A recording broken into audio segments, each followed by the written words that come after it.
नमस्कार, आप देख रहे हैं न्यूज इंडिया, आपके साथ मैं दीपिका सिंह। चलिए शुरुआत करते हैं बड़ी खबर के साथ। संसद की कार्यवाही शुरू हो गई है। लोकसभा और राज्यसभा की कार्यवाही शुरू हो गई है। देखिए, हम तस्वीरें भी आप तक रख रहे हैं। एक सभा लगा, आपको दिख रहा होगा लोकसभा की कार्यवाही, दूसरी ओर राज्यसभा।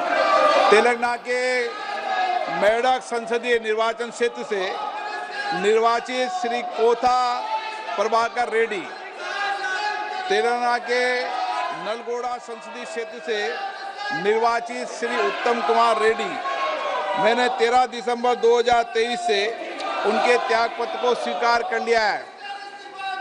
प्रश्नकाल 161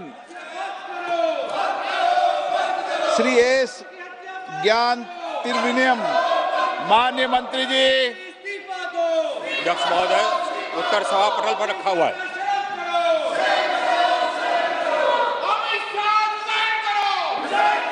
उत्तर सभा पटल पर रख दिया गया। श्री बालशौरी जी, बालशौरी। Yes, sir. Thank you, Speaker, sir.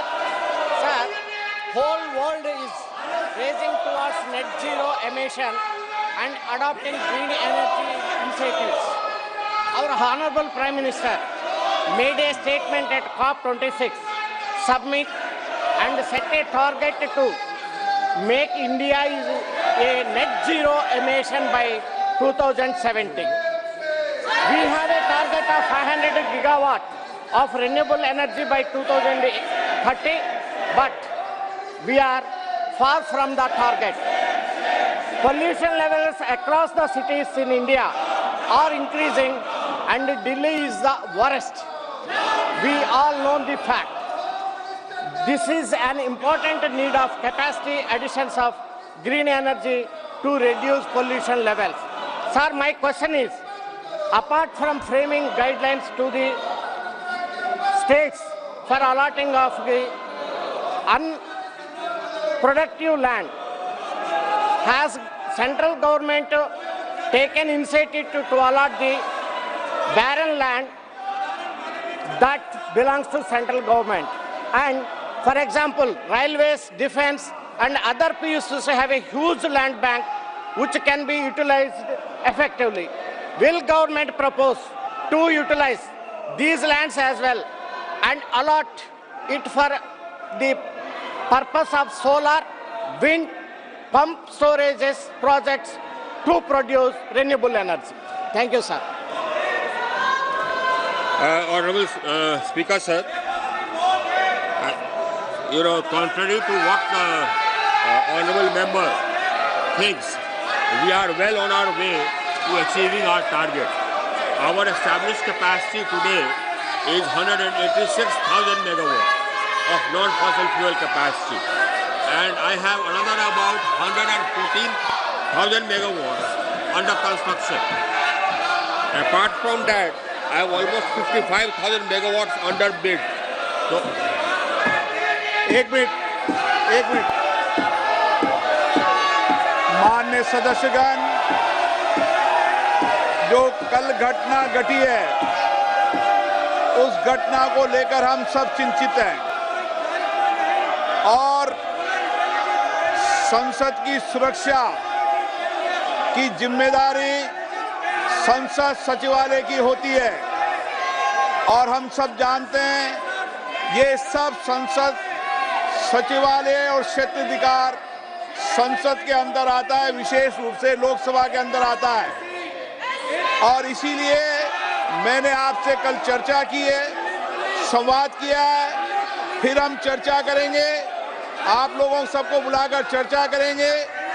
सारी सुरक्षा की जिम्मेदारी और क्षेत्राधिकार लोकसभा सचिवालय का है और इसीलिए लोकसभा सचिवालय फिर आपसे चर्चा करेगा।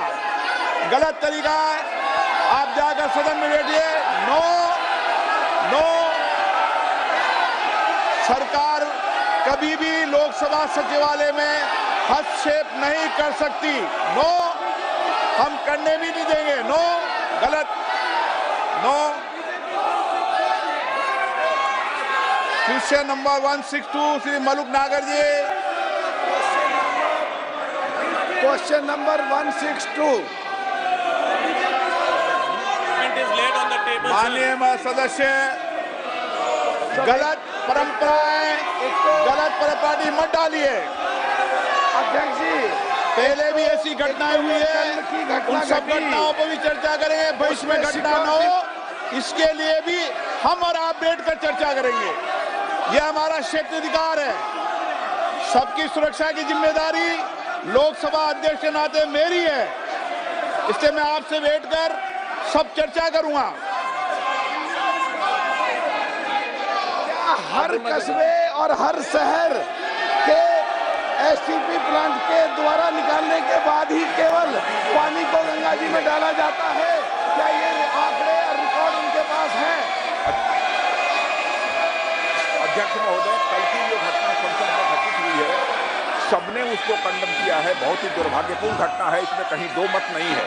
और आपने तुरंत इसका संज्ञान लेते हुए इस मामले की पूरी जांच का जो है आदेश दे दिया है। मैं समझता हूं कि भविष्य में हम सारे सांसद, चाहे वो पक्ष के हों अथवा प्रतिपक्ष के हों, सभी को सावधानी बरतने की आवश्यकता है, ताकि जिनको भी हम पास देते हैं ऐसे व्यक्ति को पास न दिया जाए जो जाकर इस प्रकार की अराजक स्थिति संसद भवन के अंदर पैदा कर दे। यह हम सभी को, केवल सत्ता पक्ष ही नहीं बल्कि दूसरे पक्ष के लोगों को भी यह सावधानी बरतने की जरूरत है। और आपने तुरंत संज्ञान लेकर इस मामले का, अध्यक्ष महोदय, आपने जांच का आदेश दिया है और अन्य भी जो प्रिकॉशन भविष्य में लिए जा सकते हैं वह लिए जाएंगे। और अध्यक्ष महोदय, आपकी जानकारी में मैं यह भी लाना चाहता हूं कि यह हमारा ये पुराना संसद भवन है, उसमें भी इस प्रकार से बराबर जैसे नारेबाजी की घटनाएं और पेपर फेंकना और तरह तरह की जंपिंग की घटनाएं पिछले जो हमारा पहले का पार्लियामेंट है उसमें भी पहले हो चुकी हैं। मैं समझता हूं कि सभी को मिलकर इस घटना को कंडेम करना चाहिए और जांच रिपोर्ट जो आपने दी है और साथ ही भविष्य में क्या क्या प्रिकॉशंस लिए जाने चाहिए इसका भी आपने निर्देश दिया है अध्यक्ष महोदय। तो मैं समझता हूं कि इस प्रकार से इस संसद के अंदर अराजक स्थिति पैदा करने का कोई औचित्य नहीं है। माननीय सदस्य, सब मैं इस बारे में, एक तो जो कल की घटना घटी है वो सुरक्षा से संबंधित, उसमें बदलाव की जरूरत है। और जो लोग इस समय भी राजनीति कर रहे हैं उनको मैं चाहता हूं वो देश के लिए काम करें। साहब, मैं मंत्री जी से पूछना चाहता हूं कि जो गंगा जी हरिद्वार से जहां से निकलती है और आखिर तक जाने में जो पॉल्यूशन से संबंधित हैं, क्या एसटीपी प्लांट के द्वारा ही निकला गया सफाई होने के बाद पानी गंगा में डलता है? क्या पूरे आंकड़े उनके पास हैं? मैं जानना चाहता हूं। माननीय अध्यक्ष महोदय, सम्मानीय सांसद महोदय ने जो प्रश्न किया है कि हरिद्वार से गंगा जी प्रारंभ होती है, मुझे लगता है कि उनको ठीक से संज्ञान में लेने की आवश्यकता है। गंगा जी देवप्रयाग से तीनों धाराओं के मिलने के बाद में प्रारंभ होती है। गंगा जी के शुद्धिकरण के लिए माननीय प्रधानमंत्री जी के नेतृत्व में अविरल और निर्मल धारा बनी रही। इस दृष्टिकोण से जो इंटीग्रेटेड एफर्ट्स पिछले 10 साल में किए गए, उसके कारण से व्यापक सुधार गंगा नदी के पानी की गुणवत्ता में आया है।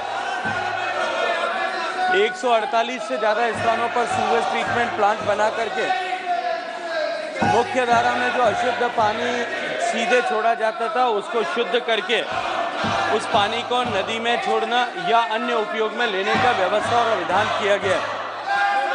माननीय अध्यक्ष महोदय, मैं माननीय सदस्य के प्रश्न के माध्यम से सदन के संज्ञान में लाना चाहता हूं कि पिछले 10 साल को यूनाइटेड नेशंस ने डिकेड ऑफ रिस्टोरेशन ऐसा मानते हुए पूरे विश्व भर से एंट्रीज को इनवाइट किया था और उन एंट्रीज के आधार पर जिस तरह से पिछले 10 साल में दुनिया भर की जो एंट्रीज आई उनके आधार पर जो यूनाइटेड नेशंस ने समीक्षा की है उसमें माननीय प्रधानमंत्री जी के नेतृत्व में चलने वाले इस मिशन गंगा को दुनिया के टॉप 10 रिस्टोरेशन प्रोजेक्ट में ऐसा सम्मिलित किया गया है।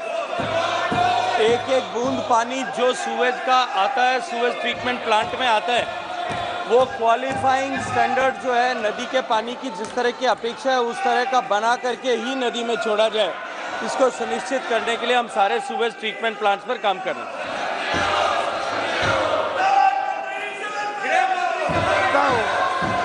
माननीय मंत्री जी से कहना चाहता हूं कि वो तो हमें पता है गंगा जी कहां से निकली है, लेकिन जो एसटीपी प्लांट आपने कौन से पहाड़ पे जाके लगवाया, जरा मंत्री जवाब दे दे मुझ पर आरोप लगाने से पहले। दूसरा, मैं साफ साफ कहना चाहता हूं, हरिद्वार से आगे जो माननीय अटल बिहारी जी का सपना था कि गंगा का बाढ़ ना आए, तो हरिद्वार से आगे एक बाण गंगा जो सुक्रताल से होकर के यूपी अंदर निकलती है और एक बाण नदी जो बिजनौर से अमरोहा की तरफ निकलती है, जिनमें आज मिट्टी भर गई है। मैंने आपको पत्र भी कई बार लिखे हैं, उन मिट्टी को निकाल के गंगा के दोनों तटों पे लगाया जाए और उनमें जहां लोगों को सूखा का सामना करना पड़ता है उनको पानी मिल जाएगा, और जो बाढ़ में लोग गंगा के दोनों तरफ के तट में बह जाते हैं उन लोगों को बाढ़ से छुटकारा मिल जाएगा। मंत्री जी, मैंने आपको चिट्ठियां लिखी, आपके जवाब भी आए हैं, कृपया करके इसमें विस्तार में बताने की मेहरबानी करें। कि माननीय अध्यक्ष महोदय, माननीय सदस्य का जो पूरक प्रश्न है वो प्रश्न मूल प्रश्न से संबद्ध नहीं है और न ही प्रत्यक्ष रूप से उस विभाग से संबद्ध प्रश्न है। नदियों में से गाद निकालने का काम और तटों के तटबंधों को सुदृढ़ीकरण का काम प्रारंभिक तौर पर राज्य सरकार का विषय है और उत्तर प्रदेश सरकार से अभी इस तरह का कोई भी प्रपोजल भारत सरकार में विचाराधीन नहीं है। श्री संजय सेठ।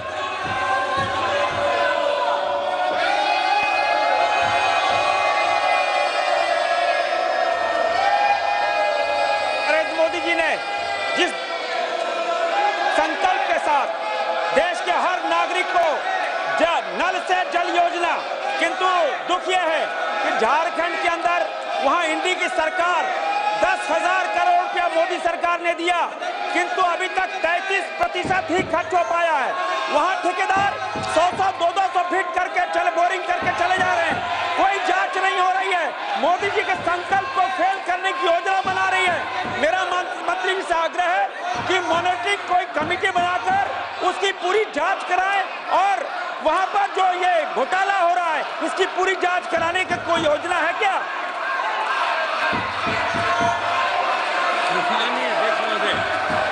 माननीय सदस्य का जो प्रश्न है उस प्रश्न का मूल प्रश्न से कहीं कोई संबंध नहीं है, लेकिन ये तय है कि माननीय प्रधानमंत्री नरेंद्र मोदी जी के नेतृत्व में प्रत्येक घर तक पीने का पानी पहुंचे इस संकल्प के साथ में और माताओं बहनों को पीने का पानी ढोने के अभिशाप से मुक्ति मिले, इस संकल्प के साथ में जो योजना प्रारंभ की गई थी उसके व्यापक परिणाम आज दिखाई देने लगे और पिछले 4 साल के इस योजना के कालखंड में जहां देश में केवल 16% घरों तक पीने का पानी पहुंचता था, आज देश में 72% घरों तक पीने का पानी पहुंचना संभव हुआ और देश में लगभग 11 करोड़ माताओं बहनों को पीने का पानी ढोने के अभिशाप से मुक्ति मिली है। बहुत सारे राज्यों ने 100% घरों तक कनेक्शन प्रोवाइड करने में सफलता प्राप्त की है, लेकिन कुछ राज्यों में निश्चित ही अभी काम की गति को और बढ़ाने की आवश्यकता और इस तरह की शिकायतें माननीय सदस्य ने उल्लेख किया, उसके अतिरिक्त भी जिन राज्यों से इस तरह की शिकायतें आती है उन सारी शिकायतों पर हम तुरंत कार्रवाई करते हैं। झारखंड राज्य में निश्चित ही जो पैसा हमने अब तक कुल मिलाकर के सैंक्शन किया है उसके अनुरूप जिस तरह का खर्च होना चाहिए और जितनी प्रगति उस काम में होनी चाहिए उतनी प्रगति नहीं हो पाई है और हम निरंतर सतत राज्य सरकार से संपर्क करके उस गति को बढ़ाने के लिए भी काम कर रहे हैं। अगर कोई इस तरह की एक स्पेसिफिक कंप्लेंट माननीय सदस्य के पास में है तो माननीय सदस्य अगर मुझे अवगत कराएंगे तो निश्चित ही जो व्यवस्थाओं के अधीन जिस तरह की हमारे पास में स्कोप है उसमें निश्चित ही उस विषय पर जांच कराने की हम कार्रवाई करेंगे। संगमलाल गुप्ता। नदियों की स्वच्छता पर ऐतिहासिक कार्य होने के लिए धन्यवाद ज्ञापित करते हुए मैं आपके माध्यम से मंत्री जी से जानना चाहता हूं कि मेरे लोकसभा क्षेत्र से होकर बहने वाली सई नदी जिसे नमामि गंगे में शामिल किया गया है कि सफाई है तो क्या कदम उठाए जा रहे हैं? माननीय अध्यक्ष महोदय, माननीय प्रधानमंत्री जी के नेतृत्व में उनके मार्गदर्शन में जब मिशन गंगा प्रारंभ किया गया था, उसमें माननीय प्रधानमंत्री जी की संकल्पना गंगा की सफाई के जब समय ही पूरी स्पष्ट अवधारणा थी कि हम गंगा नदी बेसिन में बहने वाली सभी नदियों, गंगा जी की सारी ट्रिब्यूटरी, चाहे वो first, second, third, fourth, fifth order की सारी ट्रिब्यूटरीज पर हम एक साथ काम करेंगे। और मुझे प्रसन्नता है कि गंगा नदी की मुख्य धारा पर सफलता के साथ क्रियान्वयन करने के बाद अब हमने सहायक नदियों पर भी काम प्रारंभ किया है। जिन सहायक नदियों में ज़्यादा पोल्यूटेड स्ट्रेचेज हैं, हम उनमें ऑलरेडी हिंडन में, काली में, इन सब नदियों पर ऑलरेडी काम प्रारंभ कर दिया है। और माननीय सदस्य ने जो सही नदी के बारे में बात की है, इस विषय को भी संज्ञान में लेकर के जो भी उचित कार्रवाई होगी राज्य सरकार से चर्चा करके रिपोर्ट मंगा करके उस दिशा में भी हम काम करेंगे। लेकिन मैं इतना सदन को आश्वस्त करना चाहता हूँ कि गंगा जी के शुद्धिकरण का ये जो कार्यक्रम है, ये गंगा नदी के पूरे बेसिन से जुड़ा हुआ है। और गंगा नदी के बेसिन की जब मैं बात करता हूँ तो देश की 40% आबादी और लगभग 40% भूभाग को जो है गंगा बेसिन काम करता है। और अब जिस तरह से हमने जो है छोटे में अंतर क्या रह गया, जो हमने सहायक नदियों पर काम करना प्रारंभ किया, इसका प्रभाव दिखाई देने। TN प्रतापन, डीन कुरियाकोस, EB ईटन, फिर आग्रह करता हूं कि आप सदन में अराजकता नहीं फैलाएं। सदन की कार्रवाई 2 बजे तक के लिए स्थगित की जाती है।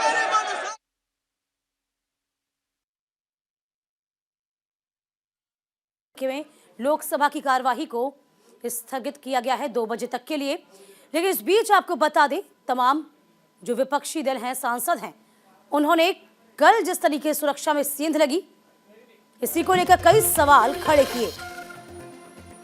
तो सुरक्षा चूक के मामले पर विपक्ष का हंगामा सदन में लगातार चल रहा, तो 2 बजे तक के लिए सदन की कार्यवाही स्थगित कर दी गई है। इस बीच आपको बता दें कि रक्षा मंत्री राजनाथ सिंह ने भी कहा कि इस पूरे मामले की जांच की जा रही है। इधर विजिट पास को लेकर भी अब एहतियात बरतनी होगी। आश्वासन यहां पर सभी ने दिया है, लेकिन तमाम विपक्षी पार्टियां पुरजोर विरोध करती नजर आई। तो लोकसभा की कार्यवाही को 2 बजे तक के लिए स्थगित कर दिया गया है।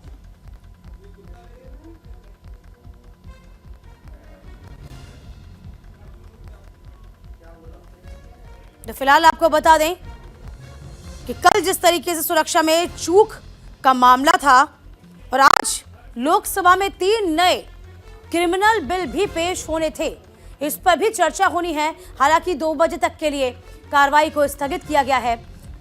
2 बजे के बाद कार्रवाई शुरू होगी, लेकिन आज का दिन भी बेहद खास माना जा रहा है।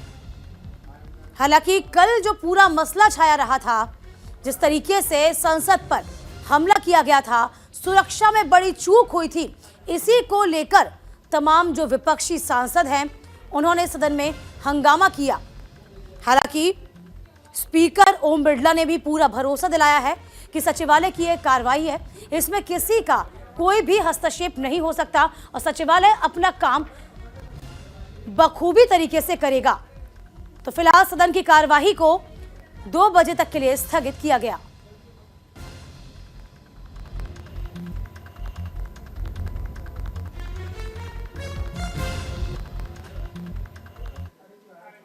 तो संसद में सुरक्षा चूक के मामले में बड़ी कार्रवाई हुई है। 8 कर्मचारियों को सस्पेंड कर दिया गया है। लोकसभा सचिवालय ने यह बड़ी कार्रवाई की है। देखिए, कल जिस तरीके से संसद परिसर के भीतर 2 लोग दाखिल हो गए थे, हो हंगामा हुआ था। हालांकि उनका विरोध जो बताया जा रहा है कि वो प्रतीकात्मक था, लेकिन सुरक्षा में चूक का एक बड़ा मामला, एक बड़ी लापरवाही सामने आई। हालांकि अब ये बड़ी खबर भी आ रही है कि लोकसभा सचिवालय ने इस पूरे मामले में 8 कर्मचारियों को सस्पेंड किया है। यही डॉक्टरेट की डिग्री है, यही PhD की डिग्री है, और एक तरफ हम कानूनों में तो दबादब बदलाव कर रहे हैं। चाहे वो पहले 2001 की घटना के बाद 2004 तक UPA की सरकार थी, चाहे 2004 से 14 तक फिर इसकी UPA की सरकार थी, पहले NDA की थी, और 2014 के बाद फिर NDA की सरकार है अभी। तो इसमें भी बदलाव की ज़रूरत है। और इसको भी बहुत बारीकी से देख करके यूके, यूएस और यूरोप में जिस तरह की इजराइल टेक्नोलॉजी है उस तरह की टेक्नोलॉजी को देख करके और उससे भी बेहतर कैसे करें इस पे काम होना जरूर चाहिए। चलिए फिलहाल वक्त एक छोटे से ब्रेक का हुआ है, फौरन लौटेंगे हम कुछ और खास खबरों के साथ, आप बने रहिएगा।